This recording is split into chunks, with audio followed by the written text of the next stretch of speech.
Hello, hello, hello. And, should note, this is a new audio recording setup. By what I mean is the computer is now in a different room, and I'm hoping, we'll see, but I'm hoping that this room has better acoustics. It's a smaller room. It's less hallway shaped.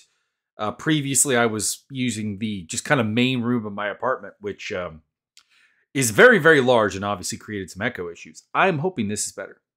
We'll find out. Anyways, it is time for another UFC Fight Night. Another chance to, do some things. It's an Austin, Texas Fight Night, not a Apex Fight Night. So the quality of the card is better than what we usually see out of a fight night, which is good. And unfortunately, this fight did lose.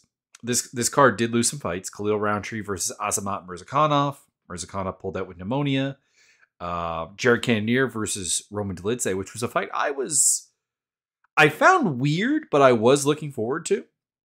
That got canceled because of a torn MCL for Cannonier. And of course, we lost Bobby Green, Dan Hooker, and are now getting Bobby Green versus Jalen Turner instead. Which we'll get to in a bit, but like I do dislike that it's a late notice fight. Other news, it appears Colby Covington is injured and will not be able to compete in his title shot, which has led to a lot of obviously speculation as to who will fight Leon Edwards. And he's still listed on Tapology as taking the fight, so we'll see. We'll see what happens with that. If I was given my choice, the answer would be Bilal Muhammad would take that fight. That would be my answer. He's earned the title shot based on performance, based on merit, based on the sport element of MMA. And also the other option being thrown around is Islam Makhachev getting a title shot. I don't like the idea. And I said this when Makhachev and Volkanovski fought for the second time as well. I don't like the champ versus champ fights on short notice. I know this wouldn't be the shortest of notice. UFC. Hang on. When is UFC? When is Leon Edwards fighting again? I know it's in December. December 16th. Which, I mean, that'd be 3 weeks notice? Two and change, anyways. I do not like that idea. I would do Bilal Muhammad. It's a fight that presumably Bilal has been preparing for. It's a fight that Bilal has prepared for before, and that ended in an eye poke. It is the one that to me makes the most sense. Do not waste a champion fight, a super fight, something that would draw. Don't get me wrong, on a short notice performance. That's my take. UFC will probably do the exact opposite because that is what they normally do. It's what they normally do to me. Let's get on to these fights. Arman Tsarukyan, Beneil Dariush is your main event. And I have always been kind of labeled the Tsarukyan hater. I'll get that out of the way right off the bat. It's not that I don't think he's good, because I believe that he is one of the 10 best lightweights in the world. I believe that he has the physical attributes and the wrestling base to be an exceptionally good fighter. And that his fight with Islam Makhachev is one of the hardest fights Makhachev has had. I do believe that he beat Mateusz Gamrot, for example. And I do believe that, someday he's going to fight for a title. I just don't believe he's ever going to be the champion. I believe that there's a dividing line between champions, elite kind of perpetual challengers, and then very good fighters. And he's in that third group, very good fighters. And the thing that I guess puts him there for me is that I've been kind of waiting for his boxing to improve pretty much since he got to the UFC. That seems like the obviously missing element of his game. Competent pocket striking. Because he's got a pretty good kicking game. He's got an excellent wrestling game. But going from kicking to wrestling has always been a problem. And Aljamain Sterling went to a title with that as his game, but like even Aljo was a better boxer than what Tsarukyan is. And Tsarukyan has, on top of that, being a 5'7" lightweight, relatively small lightweight, relatively short anyways, very thick. It's a missing skill set that he needs to make into part of his game. That connecting phase will help everything function so much more. And the fact that has not only not happened, but it just doesn't seem like he's getting necessarily any better at it, really does concern me. And at this point, he's 27 years old. That's not super old. That's kind of early prime. But like at the same time, it's something I just expected to have happened by now. And with Beneil Dariush, I have him at the perpetual contender level, which is ironic because he hasn't gotten a title shot. But like the guy is a bit of a mess as a striker. Don't get me wrong. There's defensive holes all over the place. But like he has an aggression, a volume, and just kind of a natural power, because it sure as heck isn't form that produces it, that allows him to function as a striker. And he's comfortable. He's comfortable to his own detriment in a lot of ways, but he's comfortable. He is that crazy BJJ guy that loves the fight, that loves the war, that has that berserk rage in him. And then, of course, he is an amazing grappler and a pretty good wrestler and a very good counter wrestler as well. And that's the thing, is that, sure, Arman Tsarukyan went to war with Islam Makhachev for 3 rounds, and did incredibly well. Did better than basically anyone outside of, I guess, Alexander Volkanovski has done. And he did fight Mateusz Gamrot. But like, that's the thing, is he gave up takedowns and dominant position at times, generally got up. It was not for very, very long, to Gamrot. And we kind of saw what Dariush could do with Gamrot. And that was make him his bitch. Essentially. All honesty put on the table. He went out there and he just basically wiped him. Now, there is, of course, the questions here, because Dariush recently fought Charles Oliveira, and he got worked. He got put into the nether realm by Charles Oliveira. He was made helpless in a way that I don't think we've seen anyone do before. And he is at that mid-30s area where the fall off at 155 does tend to hit. So, like, I understand people who think Tsarukyan's going to win this fight, and pretty easily even. I get it. I just don't agree with it. And that's why I got to go Dariush. He's proven on that level. Like, the problem with Tsarukyan is, I can say all the nice things about his performance in a loss to Makhachev, and in a controversial loss to Gamrot. But what I can't say is that his wins have looked all that good. Because even his fight with Joaquim Silva, for example, was a lot of trouble that I don't think he should have had. His fight against Damir Ismagulov, to be honest, it feels like Ismagulov is like checked out. So like I have a hard time taking it seriously. Yeah, and then you got guys like Joel Alvarez, Christos Giagos. These are not good fighters. Like in the context that we're talking about here, like they're just not. Like I like Joel Alvarez. I don't like Christos Giagos. But still, dominating those two guys just doesn't mean a lot when we're talking about this level. And then like he had some hard times with Matt Favola, with Davi Hamosh, with Olivier Aubin-Mercier. Won all of those fights. Won them very clearly, to be clear. But at the same time, questionable. So yeah, I do honestly have to go with Beneil Dariush by decision. And I know that's going to be a bit of a hot take, because I've looked at the betting odds, and the betting odds are very pro Tsarukyan. But it's a test that I will not in any way be shocked if he passes. But it is a test that is way above anything that he's done. And that's my rationale. Betting odds wise, and again, the spiel about betting that always is here. Do not bet what you cannot afford to lose. Because this is MMA, it's chaotic. It is not safe betting MMA. It is not. No. Be ready to lose money. Ha, I do not recommend it. I do it, but it's one of those things I do and I don't recommend. Armin Tsarukyan is a minus 280 to minus 333 favorite. I would stay away from that line, obviously. Beneil Dariush plus 220 to plus 250. I will be on that line. Jalen Turner versus Bobby Green. I talked about this in the intro. I would be fairly pro Jalen Turner under most circumstances in this fight. He's a taller guy. He's in his physical prime, 28 years old.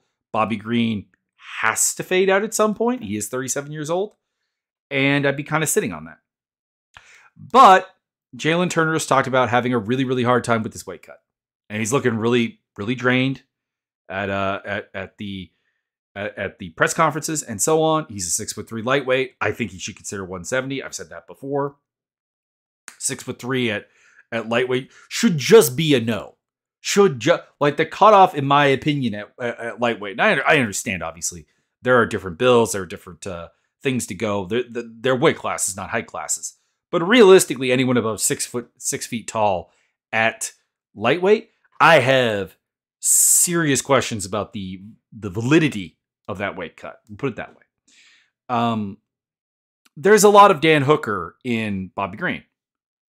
Obviously not the same guy, but there's a reason I was very, very looking forward to them fighting each other. Both predominantly boxers who can wrestle, who can do things, who are savvy veterans, very savvy, and can generally get the job done.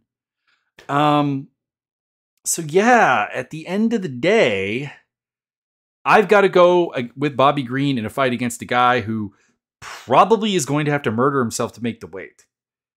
And this fight should be happening in a catch weight. That's my take. In the end, I got to go Bobby Green by decision. Jalen Turner's super tough. Green is not really a finisher, even though he's gotten a little bit of a reputation for that lately. Like, just on social media and stuff, people are talking about it because he knocked out Grant Dawson and he submitted Tony Ferguson and quote unquote knocked out Jared Gordon with a headbutt. But like before that, it's decision against Nazar Akaparast, knockout of Ali Quinta, decision with Alan Patrick, decision with Lando Venata, decision with Clay Guida, decision with Eric Koch, decision with Josh Thompson, decision with Pat Healy. You get my point. I have to go with him by decision. And again, I am riding the underdog because Turner coming in at a minus 198 to minus 230 favorite. And Green plus 164 to plus 180. I expect to see that line change. And I'm going to hop on Bobby Green at the underdog odds. Rob Font versus Davidson Figueiredo. Davy Figs. Obviously, the thing to talk about here is Davy Figs at 35 years old is going from flyweight to bantamweight. And as a guy who is predominantly a striker, that seems like not a terrible idea. I've always said this. Guys who are heavy wrestlers and control grapplers, generally speaking, those are the guys that are affected the most by going up in a weight class because they're power, they're size-based, they're wrestling-based, they're takedown-based. These are all things that are easier to do. It is easier for me, sitting here, 235 pounds, somewhere in that area. Haven't weighed myself recently.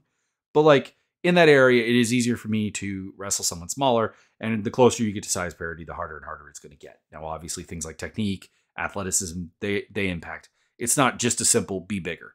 But like being bigger, heck of an advantage. Figueiredo's not that guy, but he benefits from a different way of being bigger.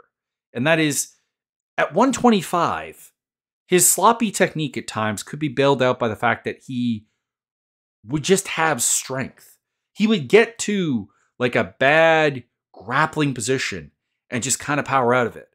And he would get into like losing striking exchanges and then just club.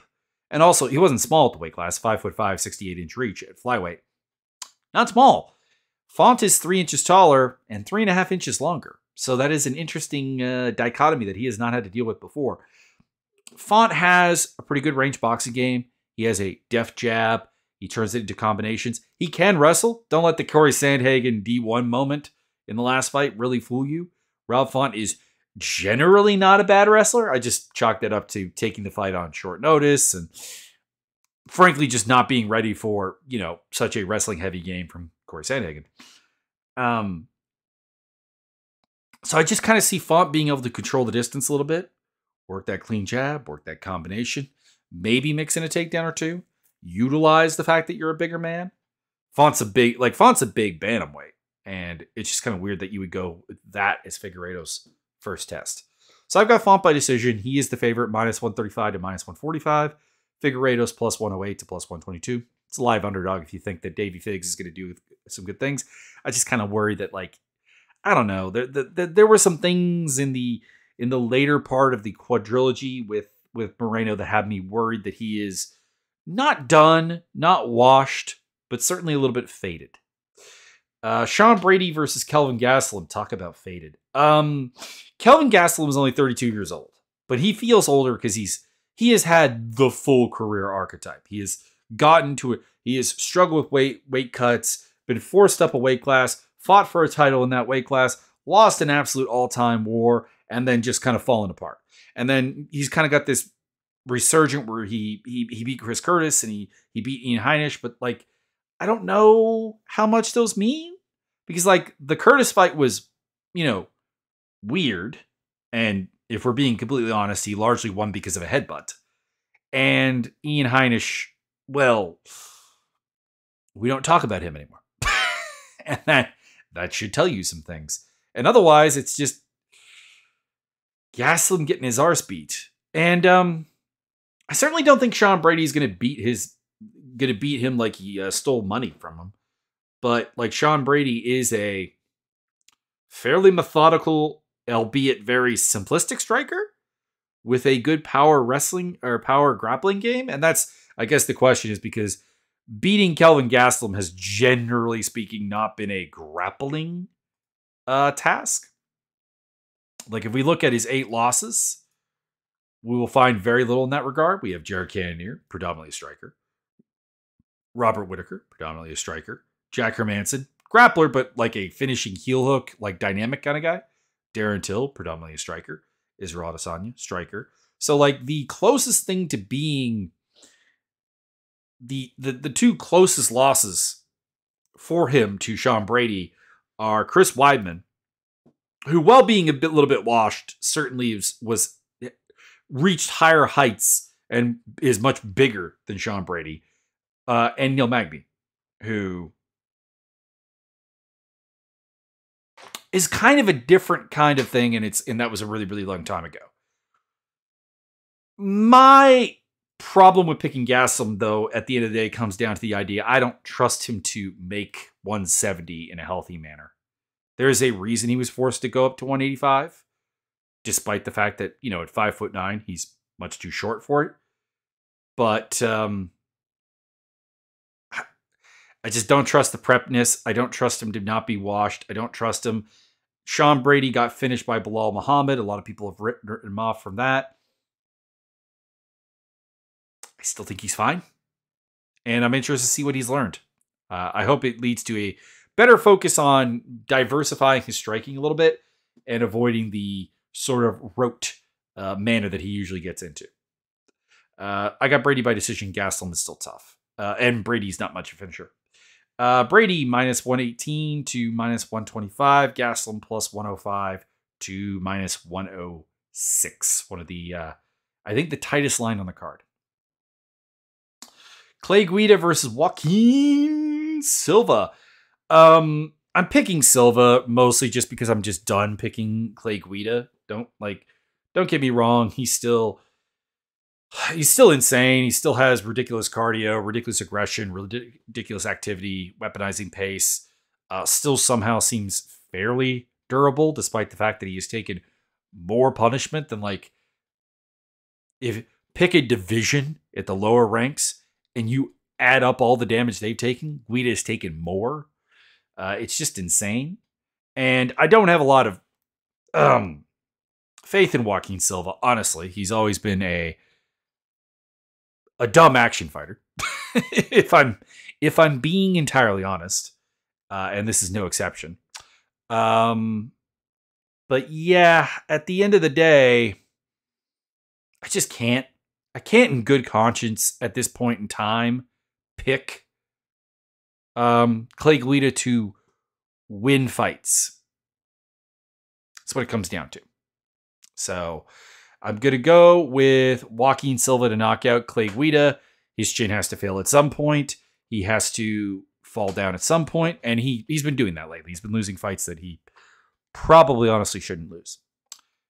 Probably needs to think about a retirement fight before he ends up. We're going to talk about Shogun, who is retirement fight later. Just because the guy who beat him is on this card, and you do not want to end up at that level. So Silva is a minus 310 to minus 370 favorite. Guida's plus 240 to plus 260. If I bet on that fight, it'll be on Guida because I'm not betting on.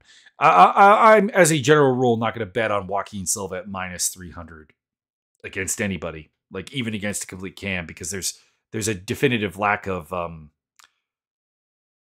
coherency to how he fights. Punahele Soriano versus Dustin Stoltzfus. Soriano was once a prospect I was pretty hyped on, but now he's a 31-year-old guy who has a couple of losses, 1-3 in his last 4. The run has kind of sucked. He's still, pretty physical. He's still hard to control. He's still got decent power in striking exchanges while being very, very wild, both as a grappler and a striker, which will get him into trouble. But Dustin Stoltzfus is 1-4 in the UFC and is about the worst middleweight on the roster, which is saying something because it's middleweight. He's foot slow. He's not explosive. He doesn't have the physical attributes. So while I have questions about Soriano's game, I have questions about Soriano's fight IQ, I have questions about Soriano's process. I don't have questions about his athleticism. And with Stoltzfus, I don't have a lot of confidence in any of those things that I have questions about Soriano with. And he's not a good athlete. Like it's hard to survive without athleticism and without a dominant skill set. Like that's the problem. He's not a particularly good technician and he's not athletic. It's a problem. His losses are all to relatively quality. The worst is Abus Magomedov. And Abus is, dangerous for the first round, which is where he finished him. But I do have to go with Punahele Soriano to TKO Dustin Stoltzfus. It is a minus 320 to minus 370, plus 210 to plus 240. It's interesting that there's such a difference on the odds for Stoltzfus again than Guida. Like he's a smaller underdog than Guida is pretty much everywhere. Despite the fact that Soriano is like the same range of favorite as Joaquin Silva is. Tate, Julia Avila. I have no idea. And I'm gonna say this. Anyone who thinks that they know what this fight's gonna look like, I call BS.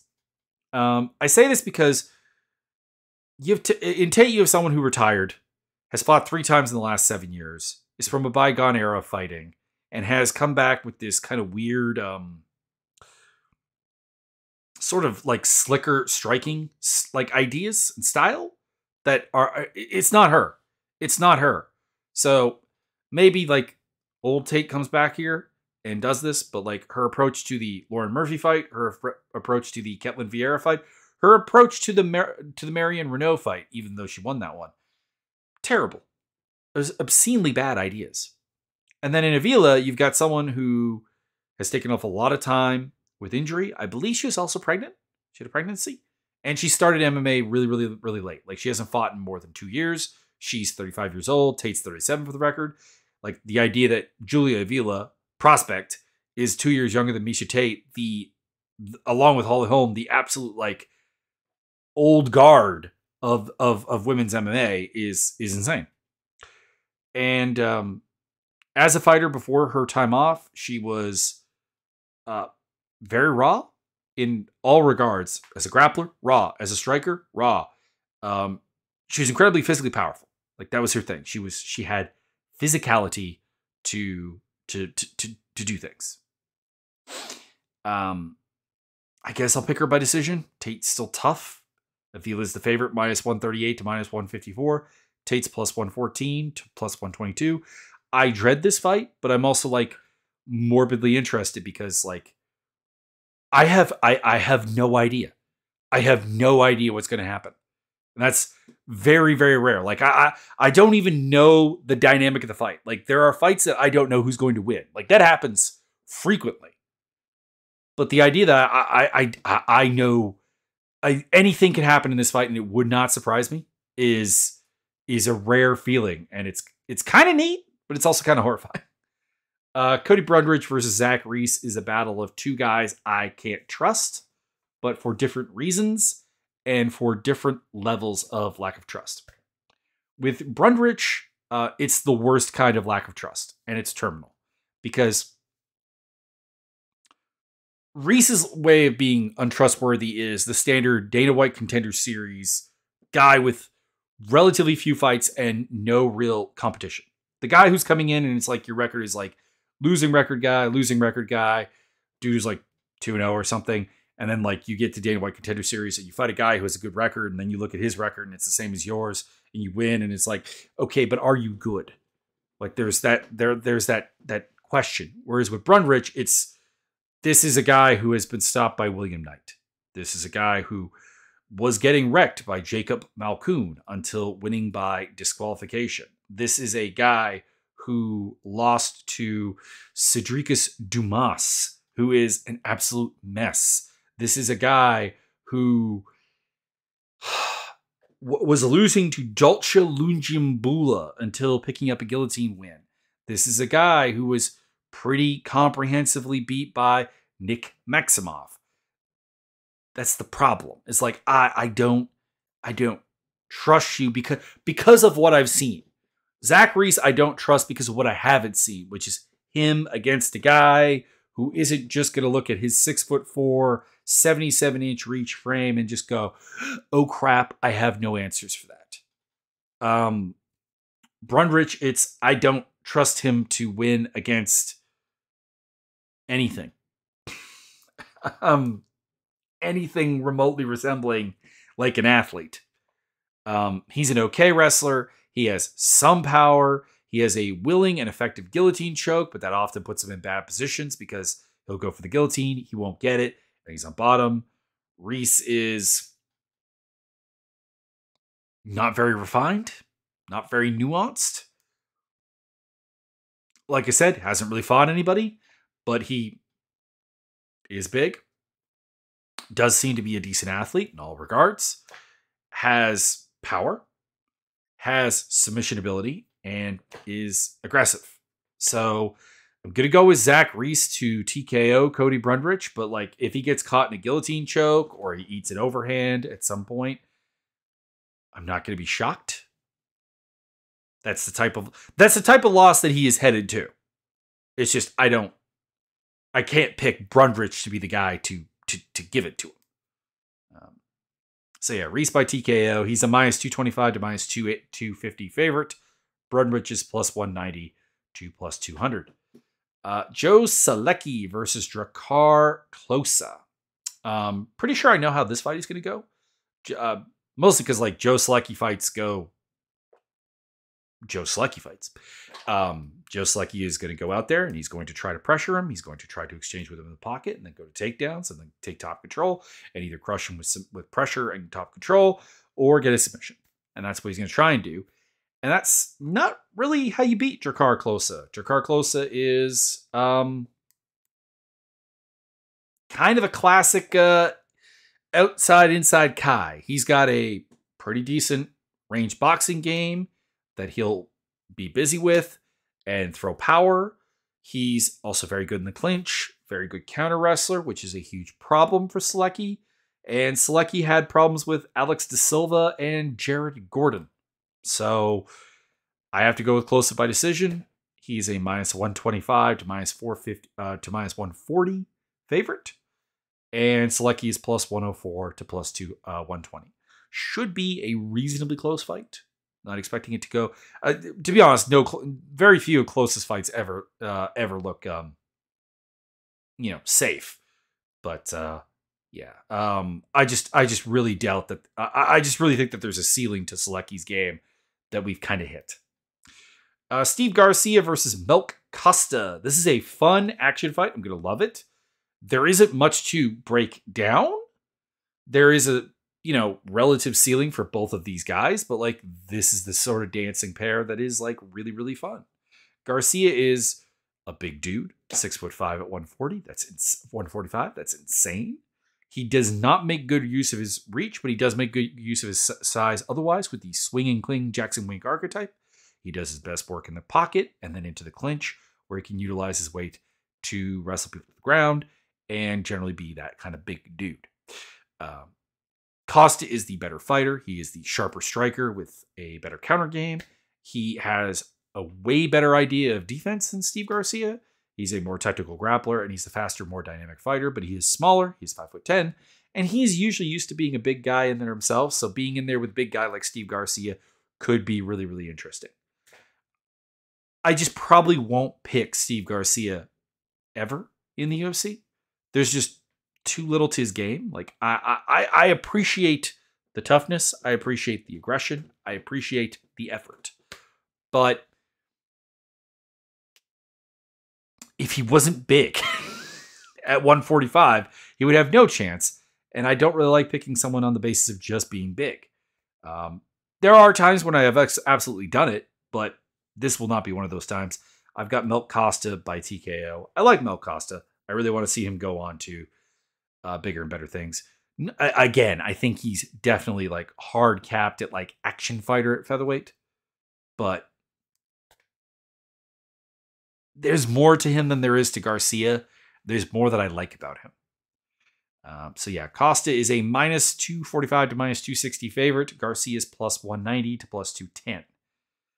Then we go to Ihor Potieria versus Rodolfo Bellato in a fight that highlights what I really, really don't like about the fact that Ihor Potieria got to be Shogun's retirement fight. It's not his fault. I can't hold it against him. He took the fight.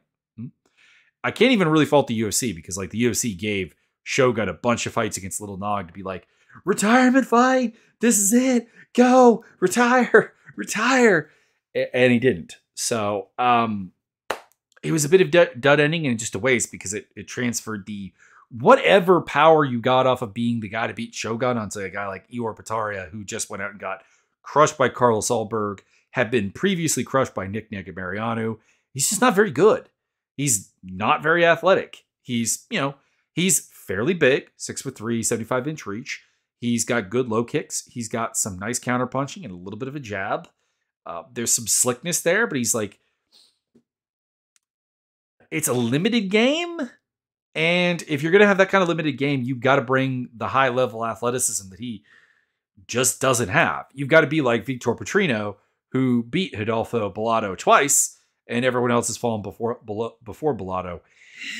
Even though, let's be honest, he has a similar problem to the Zach Reese problem, which is you ain't beat anybody good. That being said, Bellato, fairly big, 6'3", 75.5-inch reach. He does come off as the better athlete of the two, or at least the more powerful fighter. There's a little bit of clumsiness to him, lack of coordination, not super fast, not super explosive, but he is strong. And as long as he's not getting hit by Vitor Petrino, he's pretty durable. He has that power Brazilian game, the shoot-a-box game, basically, or I guess you could call it the BTT game, to be honest. He goes out there. He's going to throw some powerful strikes. He's going to go for some takedowns. He's going to go for some grappling.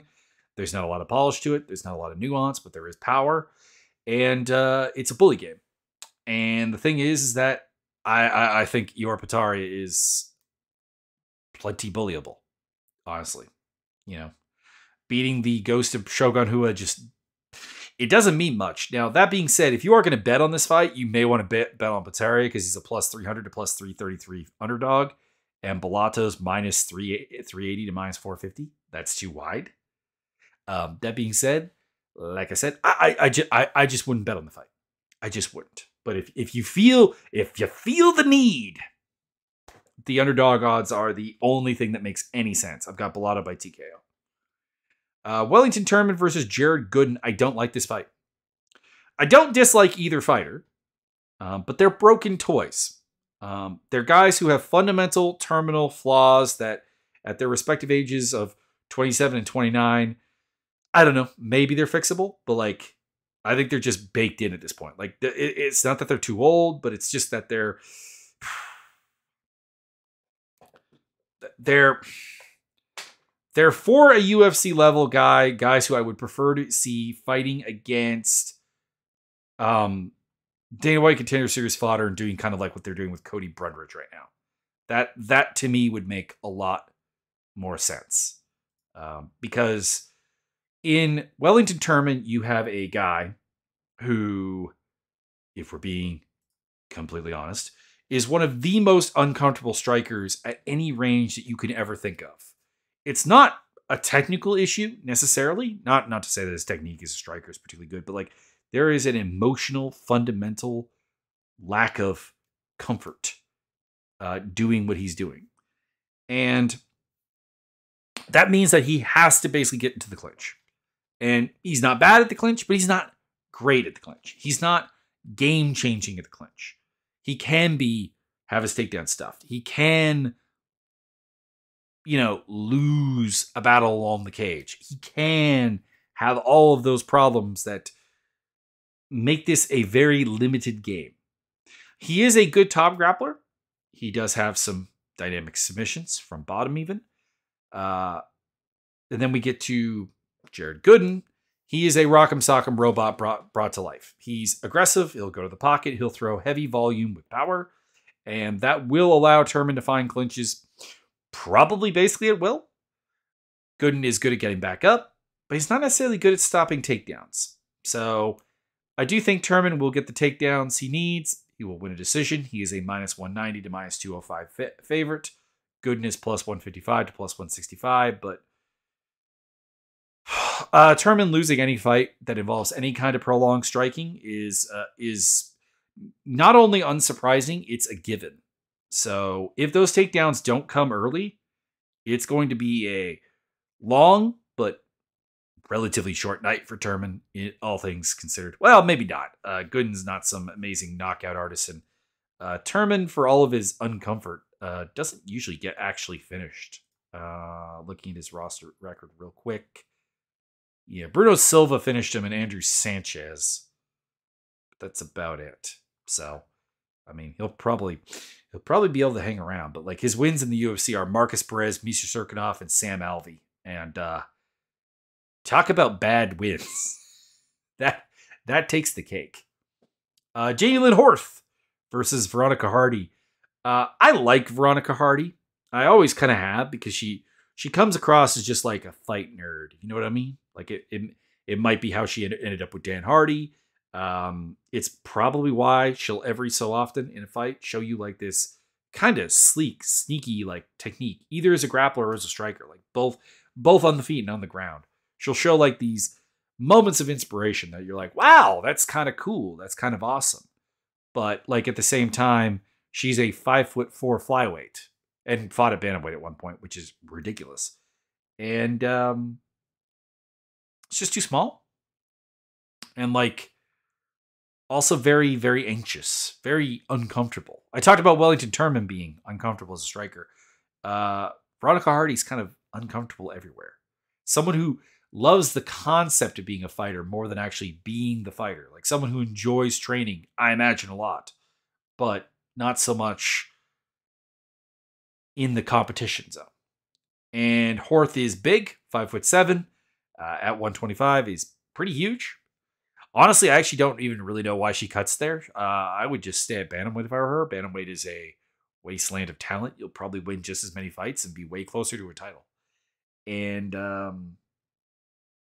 she's got a good wrestler or grappler game. Throws a little bit of boxing in there. I just don't really see Hardy having consistent responses to the clinch game, the takedown game, the wrestling game that Horth is going to bring to the table. There may be like one or two moments where she does something really, really cool, and I'm here for it. But I think if in the long run, that's not enough to win the fight, unless she gets a finish. So yeah, and Horth is very, very, very tough. So I don't see that happening. And betting odds wise, looks like the betting public is more or less with me. Minus 175 to minus 190 on Horth, plus 143 to plus 160 on Hardy. Wouldn't really touch it. Anyways, there's my betting advice. There's my breakdowns. I hope you enjoyed. Please check out my link tree down below.